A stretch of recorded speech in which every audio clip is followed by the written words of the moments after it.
Welcome to the Working Women's Channel. My name is Clara Capano, and we're going to share the real secrets to success. Come on in.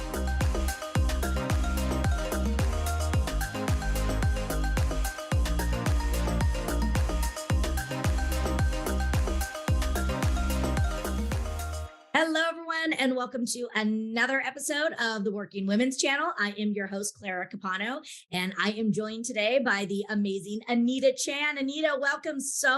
We're so happy to have you here with us. Thank you so much for having me, Clara. Yes, it is my pleasure. We met probably almost a year ago now when we were at a retreat because you were also one of the authors in the Women Who Boss Up series. So another best-selling author here with me. So Anita, do me a favor and why don't you just briefly introduce yourself? Absolutely. Thank you. So yes, I'm Anita Chan, owner of Anita Spa in San Francisco. I've been in the beauty and wellness industry for over 20 years now. And got the absolute privilege to come across this opportunity to be part of this Women Who Boss Up book series. And so I am part of the Asian Women Who Boss Up book. Love it. Fantastic. And yes, you're in my hometown area, the Bay Area. So it is just always love connecting with people from the hometown. It always feels so good. Yeah. So, Anita, the whole point of our talks on this show are to really make sure that women from every background know that they're not alone and that no matter what we are going through, we are stronger than we think. And that when we push through, we are resilient, we are powerful, we are brave. And I was wondering if you could share with our listeners, was there ever a time for you where it was really difficult for you to show up? Maybe you were facing a challenge or an obstacle, either personally or professionally. And how, what was that challenge and how did you overcome it and keep showing up in the face of adversity? Absolutely. I mean, challenges happen in life and there's so many of them, but I think the most impactful one I would love to share, and that's for many people, perhaps could have been in 2020 when the pandemic hit. I think it was impactful for a lot of people. But being in the beauty and wellness industry in 2020, when everything got shut down, we were in the industry that unfortunately the government just didn't deem us as essential. And my business was shut down for pretty much almost a whole year in California, which was brutal. It was very painful to go through that, and I had to furlough all of my employees. I say that it's brutal because not only are my employees out of work and I'm out of work, but my entire career has been built on this business that I've created, and to have my identity almost be shut down for a whole year gave me an identity crisis because, I just was like, I don't know what to do with myself. And I don't know if my business in 2019, my business was thriving. We're getting ready to open up a second location in Southern California. The same week I was supposed to go check out a location was the same week that everything got shut down. And so professionally, everything came crashing on me. To add on to that, a couple months into the shutdown in June of 2020, my partner at the time was diagnosed with cancer. So throughout one of the most difficult professional times in my life, I then also became a caregiver for somebody who I love, fighting for his life. So that was, yeah. That is a lot. And I mean, so many different things going. I would love to talk first on the business standpoint. I love what you said, because I think it's something that most people don't acknowledge is that, especially for entrepreneurs, our businesses do become part of our identity because there are babies in many chances. And, you're right. Here it is you had to, stop doing that. And, how do you turn? How do you pivot? When this happened, how did it change, how you do your business? Did you learn anything? And when we reopened, were you able to, redefine sort of how you were running your business and take any of these new changes going forward?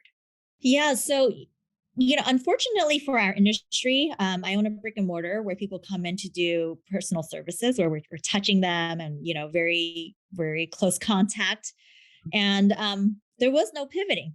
Many businesses, they thought of ways to do virtual, Yeah. things, but our service is like it specifically people have to come in to get the service. And so aside from me just kind of beefing up my e-commerce for products, there was no pivoting except for having my doors shut, just reminding our clients that, hey, we're still here, and still to this day, Clara, after 3 years, I have to say, there still is a little bit of like a self, kind of a caution in terms of getting these services. But one thing is, we were already trained. This is what our license is all about. We were trained to prevent spread of infection, spread of disease. So in terms of the actual business in our operations, no, there's not really much we needed to do differently. Even with wearing masks, that was something that, because my family's from Asia and I worked in Asia. So wearing a mask is so normal for us. So we were already actually doing that before the pandemic. So really operations wise, nothing has changed. But the biggest change is really my mindset in the industry. So I think that in beauty and wellness, people tend to view that as something that's purely vanity, that Mhm. people come and they're just there to beautify themselves, their lashes, their brows, their hair, whatever it is. But the realization actually is that they come for self care and self love. And the whole mental wellness part of it became highlighted. So my industry, I'm seeing a huge shift in now correlating mental wellness and self care into our clients' lifestyles. And so, when we've had first open, like, we literally had clients come in because they've been stuck at home. And as much as I'm sure they love their family members, they just don't want to see their family members anymore, stuck in the house. And the only touch that they're getting is from their family members. So for me, what we do, we believe in touch therapy. And so the moment I was able to kind of touch them, they would just break down crying Right. and make me emotional because they're like, oh my God, I haven't had somebody else touch me, and just, you know, even being able to see their family members or see, anybody that is able to give them a hug, like giving a hug became something that we're all Right. scared of. Yeah, one Um, of the things that I talk about in my trainings and my talks are the fact that, outside of food, clothing, and shelter, human connection, true connection is the next basic human need. And we are starving for it. And I think, again, what you are doing is so beautiful. And I remember in one of our first talks that you and I had together is you were telling me about how you were bringing this together and even just creating like a 15-minute routine for yourself in doing your facial care or whatever you're doing, but bringing it into that idea of I'm doing this for my soul, not just for the outside, but making a whole, again, routine and regiment around how it's filling up your soul and your insides just as much as beautifying you on the outside. And I thought that was such an amazing way to look at it because it's not just about vanity. It is, again, about the whole package, in our body, we only have one and we need to start taking care of it. So I just think it's so beautiful how you're bringing that in and really taking it to that next level. Yeah, and I think we're just starting to realize that our mind is part of our body. I think a lot of times people don't see that as like one whole package. But mental health is a huge thing now, as we're all seeing. So yeah, we started, we now incorporate things like crystals and affirmations and meditations into our treatments. And so we always start the treatment with having a client kind of do, those practices. But the silver lining from this whole pandemic situation is I then realized the needs of clients, what happens when they are not in the treatment room with me, because people always say, as a esthetician, I'm kind of like the therapist as well, right? We built this bond and this trust. And so yeah, I came up with a new idea, which is kind of what you're talking about. This new business idea is just the realization that, clients really we're everybody, not just my clients, everybody's just busy. We're on the hamster wheel. And so we always talk about self-care and really what does self-care truly mean? And self-care, to be honest, there's a little bit of self-care fatigue because, can we add another yoga class? Can we do another hour long meditation? Like, how much more can we add onto our schedule? So I realized that it's important to really capture those moments that each person has to themselves in the morning at nighttime, and really pair like affirmations and meditation to their daily AM and PM routine. So that's not a huge ask, but it's really asking them to, be present and practice mindfulness. So mindful skincare is a huge, huge thing. Anybody can throw products onto their skin, but if they're being present, I guarantee you it's going to give much better results. So really feeling, and it's kind of like working out, right? You can mindlessly work out, but if you're setting that intention, you're going to get better results. Love that. I would Mhm. love to switch gears and, please feel free to share as much or as little as you want, because I know this is on the personal side. But you mentioned, your partner and being there while he was going through, the cancer. And that's a whole other, level of showing up. And I think that so many of our listeners and viewers on some level are going through something similar, whether it is themselves who might be sick. Again, a loved one. A lot of people, especially in my age, are now dealing with ailing parents and having to show up and again take on that caregiver role. And it takes a lot, and here you were on top of it with trying to again keep your identity afloat and having to be there. you know how did you manage having keep showing up when you probably on some levels were falling apart on your own and maybe just wanted to scream, but you had to still show up and be strong for this person that you loved? Yeah, absolutely. I think it's really interesting because in front of him, I never wanted to shed a tear because I felt like, oh, I needed to be strong for him. And then I would have my moments when I talk to my friends and everything would just start coming out. And so the power of our community and the people around us to help uplift us and them becoming my support. But, it's really amazing and interesting how we can surprise ourselves on what we're capable of. I think going back to the mind, our mind really always sets limitations, and we constantly have this self dialogue telling us that, doubting ourselves.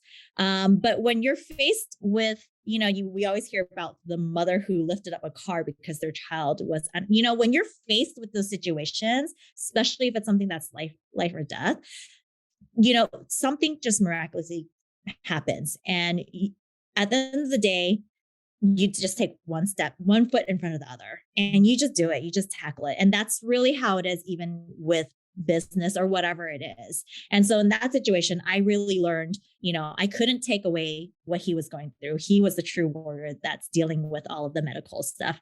But I had to learn how to be supportive and how to be a good caregiver, because there's one way of how we think that we can provide support, and there's another way of how somebody receives support. So that in itself was the whole journey for myself to like learn how to support somebody.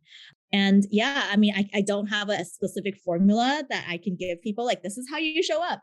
You Right. just deal with it, You find a way. But I think, one of the things that I think is really important that you talked about is how you would maybe go to your friends and that's who helped you. And I think that's something that I don't see enough people do is they want to put on the happy face that everything's okay and that they've got everything under control. And I think it is so important to know that you have to have your own support system that you can be real with, that you can be vulnerable with and break down to, who's not going to judge you, but you have to have that safe space to be real. 100%. And even to the point where, I found myself in my own healing journey. Like as he was going through all of that, it kind of became a mirror for myself, because I have always been a very go person. I've always been very you know uh, business minded and reaching for whatever I wanted in life. But then I realized how much I've neglected myself, right? And so, being able to ask for help and lean on the people around you who are already there, who love you, who are willing to help, was something that was difficult for me. And now I'm like, why was that so difficult for me? And even, seeking things like therapy. And I've even gotten to a point of like doing Reiki healings and, all of that. I got to a point where I was just like, I need to, the only way I can be a better support was to also strengthen myself and Sure. get myself in the right space. Because oftentimes, women especially, we tend to really just put everything before ourselves and we put ourselves in the back burner and we get burnt out. And I'm not saying men don't do this. Also, men also have their own set of pressures, but we burn out so quickly because we forget about ourselves. Absolutely. Mm. Another question I would like to ask, and it just came to me. So you may or may not have an answer to this, but the idea is, when we went into COVID, your business shut down, and that was completely outside of your control. But what I find is so many of us feel that that is a failure and that we are failing because our business is failing when it had really nothing to do with you. Did you go through any of those feelings of, feeling either the shame or the anger, the disheartening that you were a failure? I still do. I still do to this point right now. And I think when I first met you, Clara, when we went to the retreat, and I think you saw me kind of break down when I was on the panel, because you do, and this is the self dialogue that I was talking about, is that you start to say all of these things that's very hurtful to yourself because you're like, well, there are these companies who really rose above and beyond, and there's companies who thrived in this situation. And, in my industry, we're still hanging on by a thread. We're still not close to, where I was in 2019. And so I constantly question, and as much as I try not to, you kind of do a comparison of like, wow, like they were able to like, move along and come up with all of these things. And so, yes, that's very natural. There's many things that happen that is out of our control and we put it on to ourselves. But the biggest gems that I've got from the healing journey that I went through and this whole experience and working with a therapist is having the tools to really ask myself when I have these thoughts, is this true? you know if it is true, can I do something about it? I listen to podcasts and quoting Moga Dots. I don't know if you know who he is, but he's the happiness master. And so it's like, is this true? Can we do something about it? And if we can't do something about it, can we move on from the situation? And what can we do to move on from the situation? Or how can we pivot? Right. So it's just having those tools to realize that dialogue, that voice in our head is not true. Most of the time that is there to protect us. And sometimes it's not giving us the actual facts that we need to work with. Yeah, I love that question of, is this the truth? Because so many times, again, it's really not. It's the story that we're creating, but then is saying, okay, and if it is true, what, if anything, can we do about it? And I think those are, two great questions that our listeners can take in so that when they're, feeling down, when they're feeling the weight of the world, and again, thinking that, they're a failure, I think those are some great questions. So thanks for sharing those. I appreciate that. Yeah. So, you are, you know, an amazing, person. You are running a successful business. I know that you still are working on so much more and you're a best-selling author, but, tell us what's next for Anita. What are you looking at doing next for your career? Yeah, so I'm really, really excited. As I mentioned, I kind of came up with a new business idea.